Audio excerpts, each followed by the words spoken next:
Mustkunstnik õpetab trikki. Tere, hea lapse lugeja ja mustkunstihuviline. Mina olen mustkunstnik Charlekas ja näitan teile täna laheda triki. Ja selle triki teeb eriti heaks see, et seda saate teha igasuguse kaardipakiga. Lähete sõbra juurde, võtate talt täiesti suvalise kaardipaki riiuli pealt ja lasete tal ära segada ja hakkategi kohe tegema.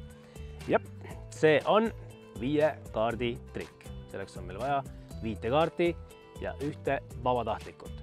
Nii, ole hea. Mul on siin 5 kaarti, vali 1 kaart, ütle mulle, mitmes kaart see on? 3. 1, 2, 3. See kaart. Väga hea. 1, 2, 3. Sinu kaart läheb paki keskele. Tähtis on see, et kuskil ei ole näppe vahel, mingit salapragusid ega mitte midagi. Kõik on täiesti aus. Ja vaata nüüd. See oli sinu kaart? Jah.